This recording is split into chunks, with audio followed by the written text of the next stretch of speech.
Hello friends, स्वागत है आपका आज की इस वीडियो में। आज के इस वीडियो में एक बहुत ही इंपॉर्टेंट और बहुत ही वैल्यूएबल टॉपिक पे बात करने वाला हूँ, जो है प्रॉफिट बुकिंग। अक्सर आपने फील किया होगा कि अगर आप थोड़ी बहुत टेक्निकल एनालिसिस जानते हैं, तो आप स्टॉक मार्केट में टेक्निकल सिग्नल्स के बेसिस पे एंट्री तो ले लेते हैं, बट जब एग्जिट की बारी आती है, तो आप कहीं ना कहीं फेल कर जाते हैं। कहीं ना कहीं आपने जो वो प्रॉफिट गेन किया होता है over a period of time, उसमें आप लूज कर जाते हैं, वो प्रॉफिट आप बुक नहीं कर पाते हैं। देखिए, प्रॉफिट का सबसे इंपॉर्टेंट पॉइंट ये है कि unrealise profit is not valuable. The realise profit is what we actually take home. जो एक्चुअली में जो प्रॉफिट हम बुक करते हैं, वही हमारे लिए एक्चुअल प्रॉफिट होता है। तो एक्चुअली होता क्या है कि जब भी स्टॉक एक सेल सिग्नल के पॉइंट पे जाता है, उस समय हमारे मन में कुछ साइकोलॉजिकल इश्यूज क्रिएट होते हैं, जिसकी वजह से हम प्रॉपरली प्रॉफिट बुक नहीं कर पाते हैं। तो मैं इसी विषय पे आपको आज ये वीडियो बना करके समझाने की कोशिश करूंगा। इस प्रॉब्लम से मैं खुद भी काफ़ी परेशान रहा हूँ, काफ़ी झेला है, चूँकि ऑल्दो मुझे सारा कुछ टेक्निकल एनालिसिस के बेसिस पे काफ़ी सारी चीज़ें आती हैं। आई वुड से कि आई एम एन इंटरमीडिएट और एडवांस टेक्निकल एनालिस्ट, लेकिन फिर भी प्रॉफिट बुकिंग में कहीं न कहीं कुछ प्रॉब्लम आ रही थी।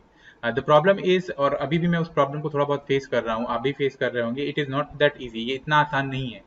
तो होता क्या है कि कई बार जब हम स्टॉक खरीदते हैं, सपोज़ करिए कि हमने 1 लाख रुपए का स्टॉक खरीदा, कोई भी स्टॉक, एंड उस स्टॉक की वैल्यू, मान लीजिए 100 रुपए के आसपास हमने 1000 शेयर खरीदे 1 लाख रुपए के, और उस स्टॉक की वैल्यू जो है मार्केट प्राइस, वो बढ़ करके 150 रुपये चली जाती है।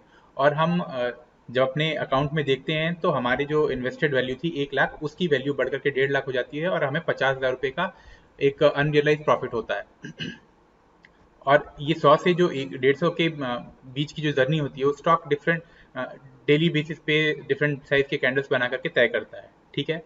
अब मान लीजिए कि 150 के बाद वो स्टॉक फॉल कर जाता है।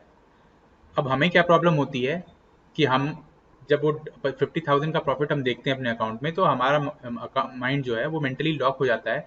It is called an anchoring bias. Behavioural finance के एस्पेक्ट में इस चीज़ को एक एंकरिंग बायस कहते हैं, कि एक पर्टिकुलर फिगर से हम अटैच हो जाते हैं। और अब हम मान लेते हैं कि ये जो 150 रुपये है, या जो 50 रुपये का अनरियलाइज्ड प्रॉफिट है, वो एक्चुअली हमारा हो चुका है। लेकिन ये तब तक हमारा प्रॉफिट नहीं होता जब तक कि हम इसको बुक नहीं कर लेते हैं। अब यहीं से सारी प्रॉब्लम शुरू होती है, क्योंकि अगले दिन जब आप देखेंगे, मान लीजिए 150 तक आपका स्टॉक प्राइस पहुंच गया कल, और आज के दिन वो स्टॉक जब गिरना शुरू होता है, क्योंकि ऑब्वियसली 100 से जब कोई स्टॉक 150 की जर्नी तय करता है, तो वो काफ़ी रनअप दे चुका होता है। ठीक है, काफ़ी सारे पॉजिटिव ग्रीन कैंडल्स बन चुके होते हैं, और कहीं ना कहीं वो एक रेजिस्टेंस जोन को रीच करता है, या फिर वो काफ़ी, चूंकि काफ़ी आगे ऊपर बढ़ चुका होता है, तो एक नेचुरल सेलिंग उसमें आने वाली होती है। यहाँ पे समस्या क्या होती है कि अगले दिन जब स्टॉक की प्राइस गिरती है, 150 रुपये से 140 रुपये हो जाती है, तो हमारा जो वो अनरियलाइज प्रॉफिट था 50,000 से 40,000 रुपये हो जाता है। यानी कि हमारा जो 1 लाख का स्टॉक था, वो 1.5 लाख का होकर फिर उसके बाद अगले दिन घट करके 140 रुपये का हो जाता है। और यहाँ पे हम एक साइकोलॉजिकल ट्रैप में फंस जाते हैं, क्योंकि हमारा जो दिमाग है, वो तो सेट हो चुका होता है कि भाई हमने तो 1.5 लाख रुपये का प्रॉफिट कमा, 1.5 लाख रुपये का स्टॉक हमारा हो चुका है, और हमने 50,000 रुपये का प्रॉफिट कमा लिया है। बट एक्चुअली में ऐसा नहीं है, क्योंकि अभी तक हमने वो प्रॉफिट बुक नहीं किया है। ये एक बहुत ही इंपॉर्टेंट पॉइंट है। तो इस, और अगर आप फॉर एग्जांपल इस सिचुएशन में किसी कैंडल स्टिक चार्ट पे देखेंगे, तो आपको क्लियर सेल सिग्नल मिलता हुआ होगा। फिर भी क्या होता है कि हम उस सेल सिग्नल को के ऊपर ध्यान नहीं देते हैं, और कहीं ना कहीं मन ही मन ये सोचते हैं कि यार स्टॉक ये जो है वो वापस 150 रुपये के पास आ जाए तो मैं बेच दूंगा। कल गलती हो गई, आज गलती हो गई, बट अब ये कैसे भी 150 के पास आ जाए और मैं उसे बेच करके प्रॉफिट निकाल लूंगा। लेकिन ऐसा नहीं होता है। ठीक है, क्योंकि अगले दिन, जब आज के बाद जब अगले दिन की बारी आएगी, तो स्टॉक 140 रुपये से गिर करके 138 137 रुपये हो जाएगा, और हमारा जो लॉस था वो हमारा जो रियलाइज प्रॉफिट, अनरियलाइज प्रॉफिट था, वो 50,000 की जगह 40,000, फिर 37,000, फिर और घट करके 30,000। और इस तरह से घटते घटते हो सकता है कि एक ऐसा भी वक्त आए कि क्योंकि उस पॉइंट पे होता क्या है कि हम स्टॉक को बेचने को तैयार नहीं होते, क्योंकि मन ही मन हमने सोच लिया होता है कि यार इससे तो 50,000 रुपये का प्रॉफिट आ चुका था, और अब मुझे इस स्टॉक में 50,000 रुपये का प्रॉफिट ही चाहिए। तो इससे क्या होता है कि हम वो sell, although stock clearly selling mode में चला गया है, सेल सिग्नल जनरेट भी हो चुका है, उसके बाद उसका सेल का फॉलो थ्रू भी हो चुका है, फिर भी हम उससे प्रॉफिट बुक नहीं कर पाते, या उस स्टॉक से निकलने का हम एक्शन नहीं ले पाते हैं, क्योंकि हमारा जो वो मेंटल और वो जो साइकोलॉजिकल एक एंकर हो चुका है 150 रुपये के पास, वो हमें 132, 30, 35 या किसी भी भाव पे अब स्टॉक चल रहा हो, उस पर हमें निकलने नहीं देता है। ठीक है, जबकि स्टॉक ने क्लियरली ट्रेंड रिवर्सल दे दिया है, और अब वो बढ़ने की बजाय घटने के डायरेक्शन में चल गया है, और ये क्लियर है कि वो अभी शायद और भी कुछ दिनों फॉल करेगा। तो पर भी हम उसको सेल नहीं कर पाते हैं। मैंने पर्सनली अपने साथ ये काफ़ी प्रॉब्लम देखी है, जबकि मैं सारे सिग्नल्स जानता हूँ, सारी चीज़ समझता हूँ, फिर भी ये जो एक्शन है, साइकोलॉजिकल इशू जो है ये, वो एक्शन में नहीं ले पाता हूँ। तो काफ़ी पिछले कुछ दिनों से मैं लगातार इस चीज़ पे सोच रहा था कि आखिर क्या इशू हो रहा है। सिग्नल्स में जानता हूँ, सब कुछ होता है, फिर भी मैं क्यों प्रॉफिट बुक नहीं कर पा रहा। तो इसके लिए मैंने एक समाधान निकाला है जो मैं आपके साथ शेयर करना चाहता हूँ, और आपके लिए भी ये फायदेमंद होगा। तो चलिए, कोल इंडिया के स्टॉक में एक्चुअली मेरे साथ ऐसा होता रहा है। तो मैं कोल इंडिया का ही एग्जांपल लूंगा। 100 रुपये के आसपास का स्टॉक है, तो वैल्यू कैलकुलेशन में भी थोड़ा सिंपल रहेगा। तो चलिए अब स्टॉक के ऊपर नज़र डालते हैं और देखते हैं। सपोज करिए कि हमने ये स्टॉक जो है इसकी इसको बाई किया 100 रुपीज़ पे, ठीक है। क्वांटिटी हमने बाई की, माफ कीजिएगा थोड़ा, यस। तो क्वांटिटी हमने बाई की 1000। जानबूझ के मैं ऐसी वैल्यूज ले रहा हूं ताकि कैलकुलेशन थोड़ा आसान रहे। तो हमारा इन्वेस्टेड कैपिटल कितना हो गया? इन्वेस्टमेंट जो है वो हो गई 1 लाख रुपीज की, ठीक है। ये है 1 लाख, ठीक है, 1 लाख, ठीक है। 1 लाख हमने इसमें इन्वेस्ट कर दिया। तो अब हम जब बारी आती है, स्टॉक बढ़ के जाता है अराउंड 157, 157, ठीक है। CMP, मान लीजिए ये करंट मार्केट प्राइस है। किस दिन की प्राइस है ये मैं आपको दिखाता हूँ स्टॉक चार्ट पे, ठीक है। और इस क्योंकि क्वांटिटी हमारी तो सेम ही थी, ठीक है, 1000 की, तो हमारा जो वैल्यू हो जाता है मार्केट मार्केट वैल्यू, ये हो जाती है 1 पॉइंट या 157,000, यानी कि 1.57 लाख, ठीक है। तो जब 1.5 लाख 1.57 लाख वैल्यू हो जाती है, तो हम मेंटली अटैच हो जाते हैं कि यार 57,000 का करंट अनरियलाइज प्रॉफिट है। इस पॉइंट पे क्या है? अनरियलाइज्ड प्रॉफिट जो है वन सॉरी 57 के 57,000 आपका अनरियलाइज प्रॉफिट हो जाता है।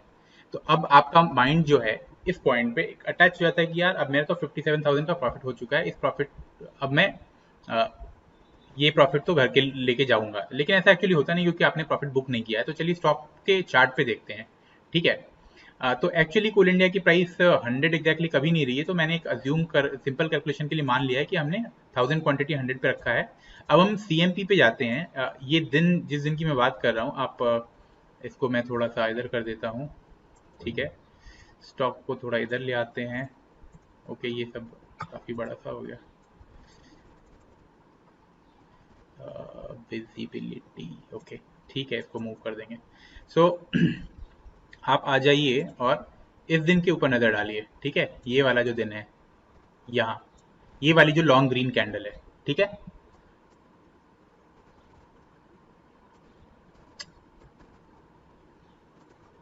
तो ये जो लॉन्ग ग्रीन कैंडल है, इस दिन 25 फरवरी आप नीचे देख सकते हैं। जो ये चार्ट हमारा चार्ट एरिया, उसके नीचे आपको डेट दिखाई देगा। तो 25 फरवरी 21 को इस दिन जो है स्टॉक की प्राइस अराउंड इस पॉइंट पे, अराउंड हाई पे 157 रुपीज़ हो जाती है। और मान लीजिए कि आपने इस पॉइंट पे अपने स्टॉक को देखा और आपको 57 रुपीज़ 57,000 का प्रॉफिट दिख रहा है। तो अब आप अटैच हो चुके हैं, क्योंकि आपने मान लिया कि आपने 57,000 रुपये कमा लिए हैं। बट जब तक आप प्रॉफिट बुक नहीं करेंगे, ये आपके अकाउंट में जाएगा नहीं। अब यहाँ पे सारा इशू क्रिएट होता है, ठीक है। क्योंकि कोई भी स्टॉक अगर लंबा रन अप देता है, तो नेचुरली वो एक रेजिस्टेंस एरिया को रीच करता है, या फिर एक नेचुरल सेल ऑफ आता है, क्योंकि काफी सारे लोगों को उसमें प्रॉफिट ऑलरेडी हो चुका होता है, अनरियलाइज प्रॉफिट। तो किसी न किसी पॉइंट पे सेलर्स उस स्टॉक में वापस आते हैं और स्टॉक को सेल करके उसको नीचे ले जाने की कोशिश करते हैं। उसको उसमें प्रॉफिट बुकिंग होती है और सेलर्स भी आते हैं, ठीक है। तो आप 25 फरवरी के बाद आप ध्यान दें, 26 फरवरी 21 के स्टॉक को, तो देखिए इस दिन स्टॉक और ऊपर जाता है, अराउंड 162.42 रुपीज़ इसकी वैल्यू हो जाती है, जो अराउंड जो उस दिन का हाई है। तो मे बी आपने इस दिन भी स्टॉक देखा, उस दिन आपकी जो प्रॉफिट है वो 62,000 हो गई, ठीक है। अगेन आपका माइंड उस पर सेट हो गया। फिर क्या होता है, लेकिन स्टॉक गिरता है, और जब बंद होता है तो ये अराउंड 152 रुपीज़ पे बंद होता है। नाउ आप गौर कीजिएगा कि आपका जो 57,000 का प्रॉफिट था, वो 52,000 में कन्वर्ट हो चुका है, ठीक है। तो मैं यहाँ पे आपको लिख के बताता हूँ। इस पॉइंट पे ऑन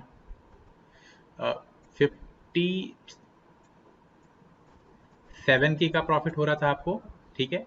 और अभी जो है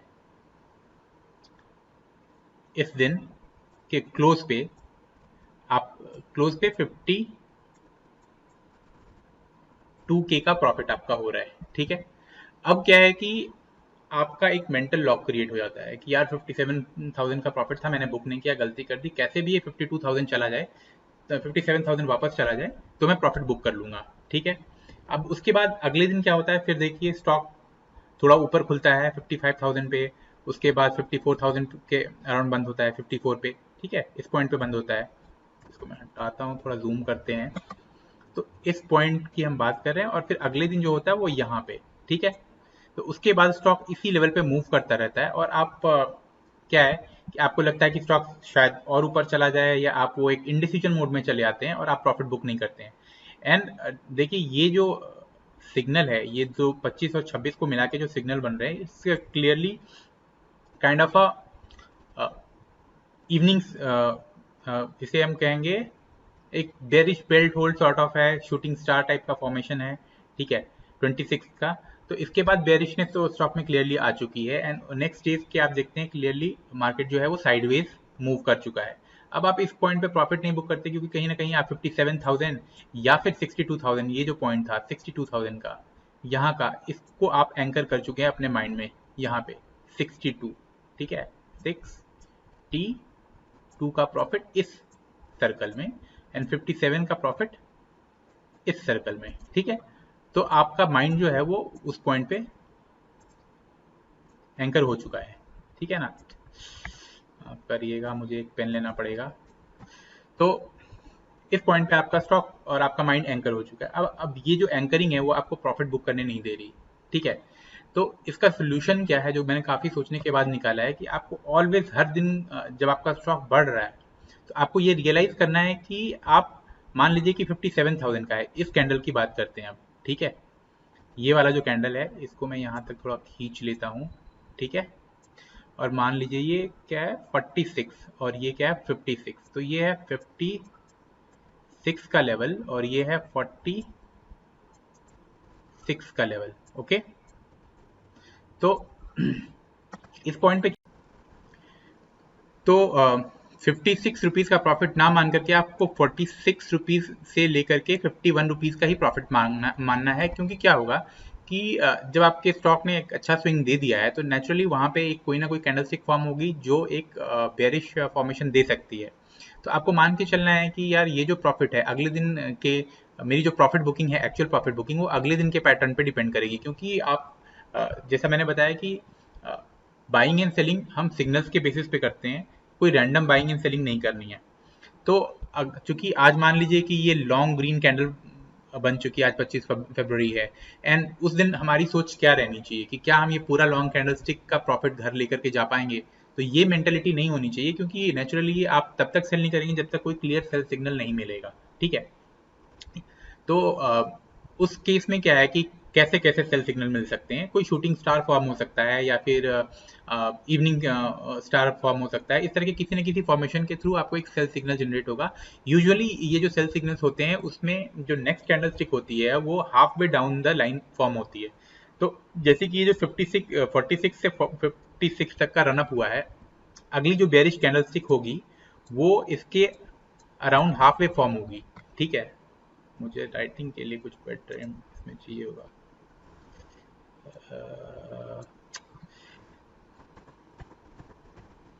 तो अगली जो कैंडल स्टिक होगी ना, वो half way down the line form होगी। ये जैसे हमारे जो कैंडल स्टिक है, मान लीजिए ये लॉन्ग कैंडल स्टिक हमारा फॉर्म हुआ था, अगला candle stick half way down the line form होगा। ये हाफ वे मैं बना नहीं पाया, तो मान लीजिए कि ये half way down the line form होगा। तो उस केस में क्या होगा कि ये जो 56 से वापस गिरेगा एंड 51 के अराउंड, फिर उसके नीचे जब जाएगा बिलो 51, तब जाके एक सेल सिग्नल जनरेट होगा। तो हम जब प्रॉफिट बुक करेंगे तो हम एक्चुअली 51 पे प्रॉफिट बुक करेंगे, क्योंकि हम 56 पे प्रॉफिट नहीं बुक करेंगे। तो ऑलवेज, क्योंकि टॉप को पकड़ना पॉसिबल नहीं है, और वो भी कंसिस्टेंटली, अगर हम सोचें कि हम टॉप पे ही सेल करेंगे तो ये कभी पॉसिबल नहीं है।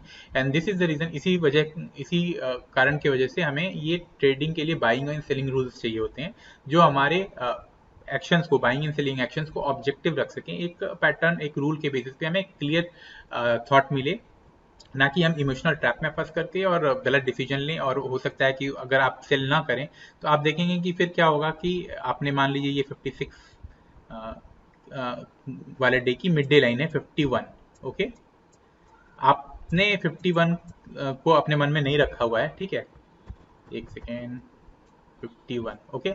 तो 51 पे आप नहीं सोचते हैं बुक करने का, दिन उसके बाद स्टॉक फर्दर फॉल होता है, फिर अगेन जैसे मैंने आपको बोला कि माइंड जो है वो 57 या 62 के अराउंड पे लॉक हो चुका है। फिर जब 51 से भी नीचे गिर जाता है तो आपको फिर से एक गिल्टी फीलिंग आती है कि यार शिट, मैंने गलती कर दी, मुझे पता था और सिग्नल भी जनरेट हुए थे, ये मेरी गलती है, ठीक है। फिर भी आप एक्शन नहीं ले पाते क्योंकि कहीं ना कहीं आप सीक्रेटली होप करते हैं कि यार ये ऊपर चला जाएगा एंड तब जाकर के मैं 57 के अराउंड पे तो पक्का भेज दूंगा, चलो 57 नहीं बट मैं 55 पे 54 पे बेच दूंगा, बट वो वापस वहां पे आता नहीं है स्टॉक, ठीक है। इसके बाद आप देखिए कि स्टॉक जो है वो फर्दर गिरना शुरू करता है, गिरता जाता है, गिरता जाता है। एंड अब आप ट्रैप में, इस पीरियड में क्या है कि आप ट्रैप में फंसे हुए हैं, ठीक है। इस पूरे पीरियड में आप मेंटल ट्रैप में फंसे हुए हैं कि यार शिट, मैंने 57 पे प्रॉफिट बुक नहीं किया, ठीक है ना।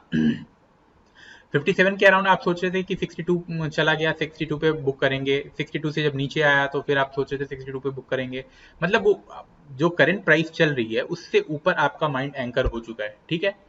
तो उसके बाद आप इस पीरियड में फिर बुक नहीं करते क्योंकि आप एक तरह से होपलेस हो जाते हैं कि यार अब क्या फायदा बुक करने का, कितना अच्छा प्रॉफिट मिल रहा था 57 पे और हमने प्रॉफिट बुक नहीं किया, ठीक है। यही अब क्या होता है कि स्टॉक वहां पे भी नहीं रुकता और फर्दर ये फॉल करता जाता है, इतने नीचे तक, आप देखिए यहां तक फॉल करता है स्टॉक, सॉरी दिस वन, यहाँ ऑलमोस्ट यहाँ पे इसने लो बनाया है 126 का, ठीक है। तो इस तरह की चीजें अक्सर होती रहती हैं, तो ये ये मन में बिठाना बेहद जरूरी है कि कभी भी हमें एक ऐसी लॉन्ग कैंडल स्टिक मिलेगी जो इस रेड, इस कैंडल की मैं बात कर रहा हूँ, ये वाला जो कैंडल है, ठीक है, ऐसी कैंडल मिलेगी तो हम कभी भी इस कैंडल का पूरा प्रॉफिट नहीं ले पाएंगे, स्पेशली जब वो टॉप के अराउंड कभी फॉर्म हो रहा है तो हम उसका प्रॉफिट पूरा नहीं ले पाएंगे क्योंकि हम बाइंग एंड सेलिंग जो है वो सिग्नल्स के बेसिस पे करेंगे। एंड नेक्स्ट सिग्नल जो फॉर्म होगा सेल का वो अराउंड 57 के प्राइस पे, या जैसे कि ऊपर से प्राइस रिजेक्शन करके 62 से प्राइस रिजेक्शन करके वापस 55 के अराउंड, 56 के अराउंड आया, तब जाकर के एक रिजेक्शन फॉर्म होगा। और ये देखिए इस दिन की जो क्लोजिंग थी 52 की थी, ठीक है, नेक्स्ट डे की, आप देख सकते हैं, थोड़ा सा इसको कैसे मूव करूँ, एक सेकेंड, तो यहाँ पे गौर करेंगे, ठीक है। तो ये वाले दिन की प्रॉफिट तो हम कभी नहीं ले पाएंगे। नेक्स्ट डे क्या होगा कि मे बी प्राइस फर्दर ऊपर जाएगा और फिर उसके बाद प्राइस फॉल करेगा एंड उसके बाद एक ये half way down the line close करेगा या उसके अराउंड क्लोज करेगा, तो आधे, तो आप ऑलवेज मान के चलिए कि यार जो ये इस पॉइंट से 46, ठीक है, 46 से जो 56 का मूव हुआ था, ठीक है ना, 46 से जो 56 का मूव हुआ था, ये पूरा प्रॉफिट हमें नहीं मिलेगा, इसका हाफ ही मिलेगा अगर स्पेशली ये लॉन्ग कैंडल है या कोई कोई भी कैंडल है, ठीक है, क्योंकि उस अराउंड एक सेलिंग पैटर्न फॉर्म होगा, ठीक है, तभी उसके बेस पे हम सेल करेंगे। तो इस पूरे ट्रैप में मत फंसिए कि हमने 46 से 56 का प्रॉफिट ले लिया, मुझे 56 या 57 पे ही सेल करना है। आप ये सोच के चलिए कि इतना जो अगर लॉन्ग कैंडल है या कोई भी इस तरह का कैंडल फॉर्म होता है तो हम उसमें जो है half way down the line he profit मिलेगा। तो आपको 46,000 के अराउंड, फिर इस केस में जैसे कि हमने 1 लाख का इन्वेस्टमेंट के बेस पे ये केस बनाया था, तो आपको 46,000 के अराउंड पे और या फिर उससे लेकर के 51 तक के बीच में सेल करने का मौका मिलेगा और उस पॉइंट में ही सिग्नल जनरेट होंगे, उसी पॉइंट पे हमें एग्जीक्यूट करना है, ठीक है ना। तो बेसिकली ये था एक सिमिलर एक्सपीरियंस मेरा बैंक ऑफ बड़ौदा के साथ भी हुआ रिसेंटली, एक्चुअली मैं उस स्टॉक में अभी भी हूँ, ठीक है, एंड वो केस भी मैं आपको करके समझाता हूँ। तो चलिए बात करते हैं, बैंक ऑफ बड़ौदा का स्टॉक भी मैंने मनी कंट्रोल पे खोला हुआ है, ठीक है। बैंक ऑफ बड़ौदा में मेरे स्टॉक, मेरी जो एंट्री प्राइस थी, एंट्री प्राइस तो कुछ और थी बट जो एवरेज होल्डिंग प्राइस है मैं उस पर बात करता हूँ, ठीक है। तो मेरी एवरेज बाई प्राइस, ठीक है, ये था मेरा अराउंड 65 रुपीज़, ठीक है ना। चलिए वहाँ पे देख ही लेते हैं अकाउंट में क्या है, रिपोर्ट्स, मार्केट वॉच, डीपीएसआर में चलते हैं। तो फ्रेंड्स नज़र डालते हैं मेरे बैंक ऑफ बड़ौदा के स्टॉक पे, अराउंड मेरे पास 2000 डीपी क्वांटिटी है 65.14 का एवरेज होल्ड प्राइस है, आप देख सकते हैं 73.55 पे अभी चल रहा है। ठीक है, चलिए अब इसकी एनालिसिस करते हैं, इसमें मैंने कौन सी गलतियां की हैं। फिलहाल आपको 12.91% का गेन दिख रहा है, बट ये गेन कुछ भी नहीं है कंपेयर टू क्या गेन जो मेरे पास ऑलरेडी था और जिससे मैंने बुक करने में मिस कर दिया। तो चलिए अब आ जाते हैं और ध्यान देते हैं। तो समवेयर मैंने 65 कहाँ पे है, मैं एक आपको बस ये पॉइंट, ठीक है, यहाँ पे मैं एक हॉरिजॉन्टल लाइन बना देता हूँ अराउंड 65.18। ओके, ये कलर लाइन है, ये लाइन कर लेते हैं कलर। ठीक है, इस पॉइंट पे मैंने मान लीजिए एंट्री ली थी 65.18 पे। एक्चुअली वो एवरेज प्राइस है, कुछ buy and sell multiple times किए गए, तो मैं 65 के अराउंड बना देता हूँ। तो आप मान लीजिए कि मैंने शायद यहाँ पे, ठीक है, ऑन एन एवरेज बाई किया, ठीक है, समडे। उसके बाद क्या हुआ कि स्टॉक जो है वो काफ़ी अच्छा उसने रनअप दिया, और आप देख सकते हैं कि स्टॉक यहाँ से बढ़ करके और यहाँ तक अराउंड इस लेवल तक गया। ठीक है, अराउंड इस लेवल तक रीच किया स्टॉक ने। ये जो प्राइस लेवल आप देख सकते हैं 98 एंड 100 का है।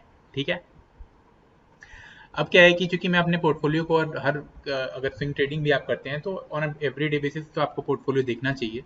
तो मैं पोर्टफोलियो देखता रहता हूँ, तो मुझे पता है कि मेरे स्टॉक में अनरियलाइज प्रॉफिट कितना हो रहा है। ठीक है, तो इस पॉइंट पे जब अराउंड 100 रुपीज़ का था, ठीक है ना, एग्जैक्टली मैंने देखा उस दिन स्टॉक को, एंड वो 100 रुपीज़ जो है वो मेरे दिमाग में लॉक हो गया। ठीक है, तो 65 का खरीद करके, ठीक है ना, मुझे अराउंड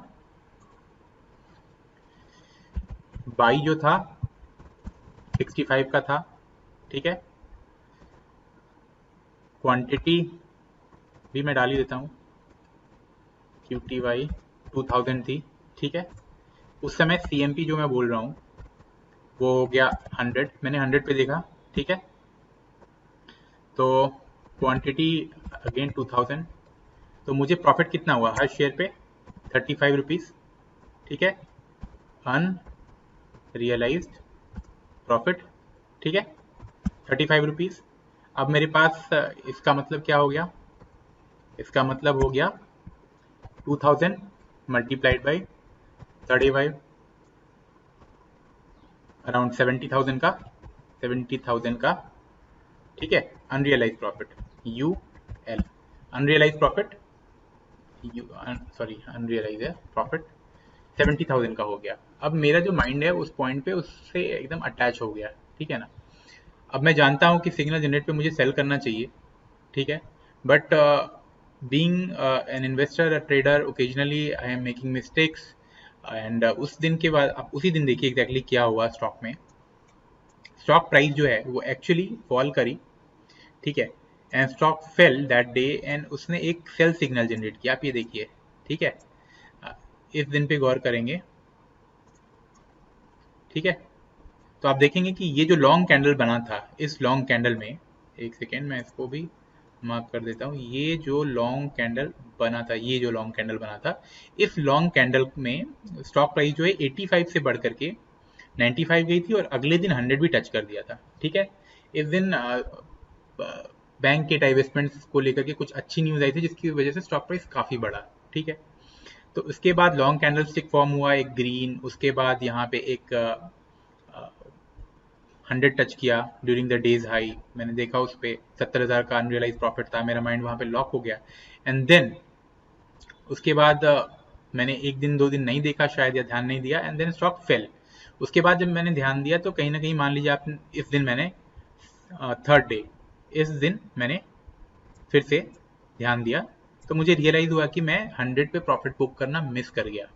ठीक है, अब इससे क्या हुआ कि अगेन वो जो साइकोलॉजिकल इशू मैं बोल रहा था वो क्रिएट हो गया कि यार शिट, गलती हो गई, 100 के अराउंड या 95 96 पे कहीं पे तो इजीली बुक कर सकते थे, इट इज़ माई मिस्टेक।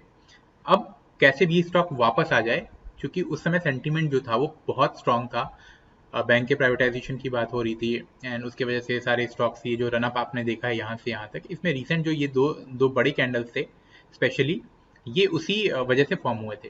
ठीक है, तो मुझे लगा कि यार अब ये जो है, क्योंकि सेंटीमेंट अच्छा है तो वापस आ जाएगा, और मैं उसको वापस फिर अराउंड 100 के अराउंड या 95 के अराउंड कभी बेच लूंगा। ठीक है, मतलब इतना अनरियलाइज प्रॉफिट था और वो अभी घट के 50,000 अराउंड हो गया, तो क्यों बेचना है। ठीक है, क्योंकि 10 रुपीज़ अराउंड डाउन हो गया था। अब क्या है कि आप देखें, अगर ध्यान से देखें तो यहाँ पे क्लियरली एक सेल सिग्नल फॉर्म हो चुका है, ठीक है।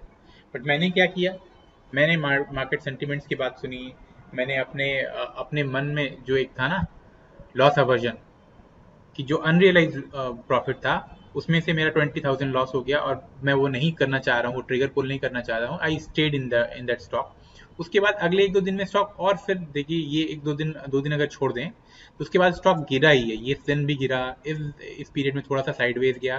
देन अगेन मैं इस ट्रेड में बना रहा क्योंकि मैं कहीं ना कहीं मेरी मेंटेलिटी जो थी वो 100 की तरफ एंकर हो चुकी थी, और उसके वजह से मैं प्रॉफिट बुक नहीं कर पा रहा था, ठीक है, क्योंकि मैं सोच रहा था कि यार सेंटिमेंट अच्छा है, ये वापस आ जाएगा, ये वापस आ जाएगा करके मैंने प्रॉफिट बुक नहीं किया। एंड आप देखिए उसके बाद मेरे साथ क्या हुआ है कि ये स्टॉक गिरता गया, ठीक है, छोटे मोटे सिग्नल्स बने, गिरता गया, एंड आज के टाइम पे ये स्टॉक अराउंड 68 रुपीज से लेकर के, ठीक है, 75 अराउंड तक, 73 के रेंज में, एक 74 के रेंज में मूव कर रहा है, ठीक है।